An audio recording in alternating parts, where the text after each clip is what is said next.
السلام عليكم ورحمة الله وبركاته. ازيكم عاملين ايه؟ وحشتونا جدا جدا، يا رب تكونوا بخير ان شاء الله وتتفرجوا على فيديوهاتنا. هنعمل زي ما انتم شايفين كده النهارده جاتوه بطريقة سهلة جدا وبسيطة، وكمان بالدقيق العادي. هنعمله شايفين الارتفاع عامل ازاي؟ طبقتين ارتفاعهم عالي جدا بالكريمة، بتزيين بسيط جدا وخفيف، ومش هيحتاج مننا تزيين كتير ولا بقى افتكاسات بقى ولا حاجات بقى ايه مش موجودة عندنا في كل بيت، وممكن بأقل الامكانيات تعمليه. هنعمله بالدقيق العادي، مش هنستخدم المرة دي الاسبونج خالص. وهنعمله كمان في صاج 40 في 50. وممكن نعمل نص المقدار ده لو انت عايزه تعملي اقل. احنا عملنا النهارده كام حته يا اميره؟ 14 قطعه من الجاتوه زي ما انتم شايفينهم، ما شاء الله القطعه كبيره مش صغيره، وكمان مرتفعه جدا جدا. لو عندك اي مناسبه هتقدري ان انت تعمليه بطريقه سهله جدا وبسيطه في البيت، مش هنحتاج ان احنا نشتري من بره، ولا هنكلف بقى ولا تزيين كتير بقى ولا الحاجات دي. هنقول بسم الله توكلنا على الله. اللهم صل وسلم وبارك على سيدنا محمد وعلى اله وصحبه وسلم اجمعين. واللهم ارحم امواتنا جميعا يا رب العالمين، وارحم والدي ووالدتي اللهم امين.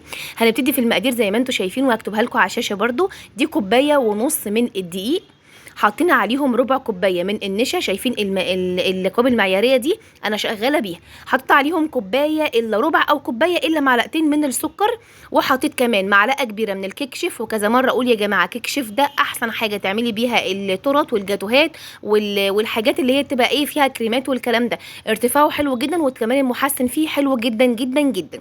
وكمان هناخد معلقه كبيره كده وربع او معلقه كبيره ونص ممسوحه من اللي هو بونو المحسن الجل ده، حلو قوي. عايزه اقول لكم ان هو الوصفه دي ما تنفعش من غيره، خلي بالكم، لان احنا بنستخدم دقيق عادي مش بنستخدم دقيق اسبونج.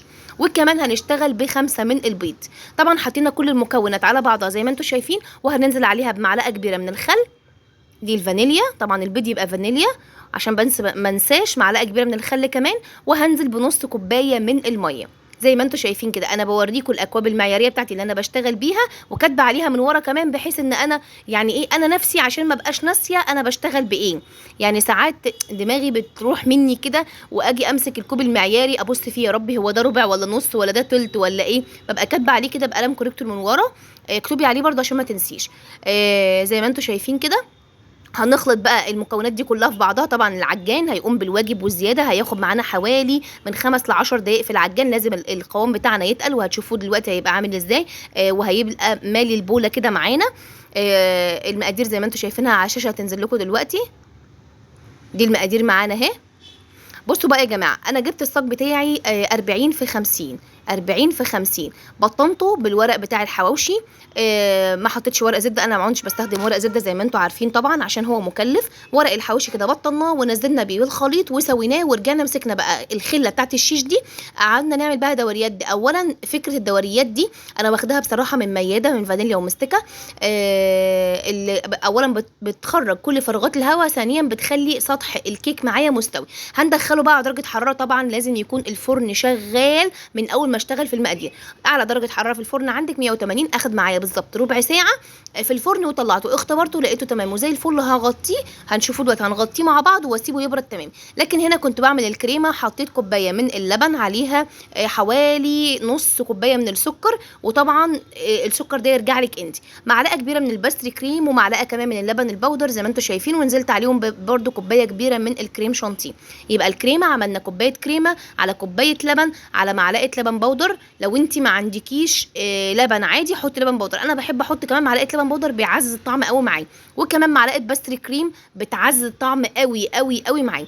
هنا بقى كان الصاج طلع معايا، وغطيته من فوق بالورق زي ما انتم شايفين بالطريقه دي. علشان ايه يا اميره بتغطيه؟ عشان نشيل الوش الملزق ده اللي هو بيبقى تجمع البيض، او بيبقى ايه يعني ايه زفرت بيض بتبقى فيه. انا كده قلبت الصاج وهشيله بقى اهو. ما شاء الله ارتفاعه حلو جدا جدا. هنشيل بقى الطبقه اللي تحت دي تتشال بكل سهوله معانا. ما شاء الله الكيك ما خدش معايا وقت جوه الفرن، لانه ربع ساعه بالظبط وتشيليه. عشان ما يتحرقش معاكي. لو طولتي عليه هيتحرق، لان ده مش دقيق اسبونج يا جماعه، ده دقيق عادي. هنا بقى انا كنت بقسمه بس بالمسطره عشان اقدر ان انا ايه اسويها، يعني اعمل طبقتين قد بعض بالطريقه اللي انتوا شايفينها دي. هتسويهم قد بعض. وهنسيبهم لحد ما يبردوا تماما خالص. بصوا بقى انا لما شلت الورقه الفوقانيه شالت كل الطبقه اللي كانت معانا فوق من اللي هو بياض البيض بقى وزفاره البيض والكلام ده. شايفين ارتفاعه بسم الله ما شاء الله، وكمان طالع هش جدا جدا.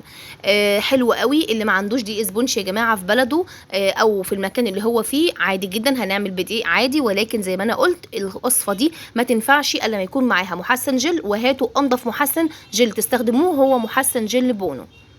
الكيس اللي هو الصغنن ده ب5 جنيه عادي يعني، هاتوه وهتشتغلي بيه على طول. بس نصيحه برده في الوصفه دي ما ينفعش تستخدمي محسن جل يكون مركون عندك في الفريزر عشان تطلع معاكي مظبوط. هنا بقى انا عملت خليط تسقيه عباره عن ربع كوبايه من الميه عليها معلقتين من السكر، حطيتهم على النار غلوا شويه، وبعدين فضيتهم في كوبايه يبردوا معايا كده، ونزلت عليهم باقي بنطره فانيليا وعصره ليمونه خفيف، وبعدين شربت الكيك بيه. وبعدين قمت جايبه بقى الكريمه، عملت طبقه زي ما انتم شايفين فوقانيه كده. انا بحب اعمل جدا بكيس الحلواني عشان خاطر يطلع معايا الطبقتين قد الطبقه، يعني ايه سمكها قد بعض، ما تبقاش واحده عاليه وواحده مش عاليه.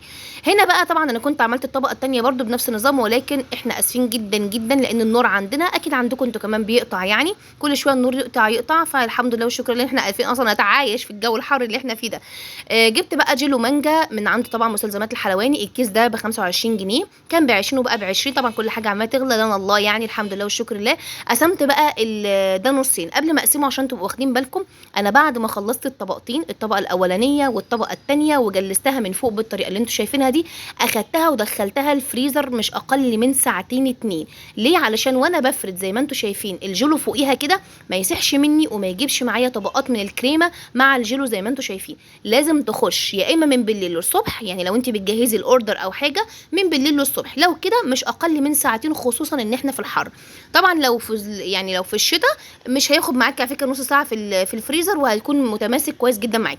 هبدا بقى ان انا زي ما انتم شايفين حطيت قسمت نص اصفر ونص احمر، جيلو مانجا وجيلو فراوله. طبعا انت عايزه تعمليها شوكولاته براحتك، عايزه تسيبيها ابيضه هتعمليها التجليس من فوق وهتشرشريها كده يبقى شكلها مشرشر، بس انا بصراحه حبيت اعملها الوان بحيث برضو تبقى فكره بالنسبه لنا لو حد عايز افكار. وشلت بقى من الجناب الحواف كده من الجناب. طبعا الحواف دي ما تترماش، هي زمانها اتاكلت اصلا، وانا بعمل كده كان زمانها بتتاكل يعني. ابتديت بقى ان انا اقطع القطع زي ما انتم شايفين متساويه. انا قسمتها تقريبا القطعه 4 سم او 3 سم ونص، انا مش متذكره. طلع معايا زي ما انتم شايفين 12 قطعه طويله اهي، والقطعتين اللي في الاخر دول ما شاء الله عملتهم مثلثين، يعني طلعوا معايا 14 قطعه، يعني اكتر من دستة جاتوه عملناها باقل الامكانيات عندنا في البيت. ما عندكيش جيلوهات اعمليها الكريمه من فوق وشرشريها عادي جدا باي شرشره عندك، وحطي عليها بقى اي تزيين خفيف خالص. عندك جيلوهات حطي، عندك ممكن تعملي كمان بالشوكولاته جيلو مانجا، سوري الجيلو كراميل، ممكن تعملي بجيلو كراميل، ممكن تعملي بجنات شوكولاته زي ما قلت. هنا انا كنت دخلتها الفريزر، بس كنت مستعجله عليها بصراحه، ما سبتهاش كتير، بس لازم تتساب كتير عشان خاطر لما تنزلي عليها بالكريمه زي ما انتم شايفين كده ما تسحش منك زي العبط اللي انا كنت بعمله من شويه. لكن انا دخلتها شويه الفريزر ومسكتها شويه، وبعدين ابتديت ان انا اعمل الروزيتات دي تاني. واي بقى افتكاسات عندك كده ممكن تحطيها بقى اي سنيكس او اللي هو فارماسيل او البوبسيات الصغنونه خالص الملونه دي او الكريسبيات دي. هنا خلصت بقى قطع الجاتوه شايفين ما شاء الله. جبت بقى الورق اللي انا بعمل فيه الكب كيك وحطها قال يعني احنا بقى جايبينه من المحل وكده، يعني لازم يعني الجماعه الاهم من الشغل تظبيط الشغل، وما شاء الله علينا احنا بنحب نظبط جدا الشغل يعني. شايفين ارتفاع القطع عامل ازاي بسم الله الله اكبر. وعايزه اقول لكم انه طعمه بصراحه احلى من الاسبونج الجاهز بكتير. فكره ان انا اعمل بالدقيق العادي هقولك ايه الفكره وايه الفرق. الدقيق العادي انا بحس ان هي اخف قوي، ممكن اكل قطعتين 3 4 وانا مش حاسه بيهم. طبعا الاسبونج الجاهز خفيف وكل حاجه، بس انا من خبرتي او من تجربتي بحس بصراحه ان الدقيق العادي. وطبعا اول مره اعمل على القناه بدقيق عادي جاتوه او تورته، ما عملتش قبل كده بالدقيق العادي، ولكن اول مره اعمل لكم الجاتوه. بحيث ان في ناس طلبت مني اميره طب انا لو ما عنديش اصلا دقيق سبونج اعمل ايه؟ ولا يهمك خالص يا قول بطه يا عسل يا فله انتي. هنعمله بالدقيق العادي زي ما انتم شايفين، وطلع معانا قطع كبيره وما شاء الله حاجه حلوه قوي زي الفل. اتمنى ان انتم تجربوه. ما تنسوش بالله عليكم اللي وصل معانا لحد هنا ما تنسوناش في اللايك والشير والسبسكرايب لمطبخنا مطبخ اميره ومسا ساطور عشان يوصلكم كل جديد باذن الله. ويا رب يكون الفيديو عجبكم، ولما تطبقوا الحاجات الحلوه دي يا ريت تكتبوا لي في الكومنتات ايه رايكم، وهل الموضوع نجح معاكم ولا لا، وبسيط وسهل ولا لا. ان شاء الله يكون الفيديو عجبكم، ونشوفكم في فيديوهات تانية باذن الله، ونسيبكم في حفظ الرحمن ومع السلامه.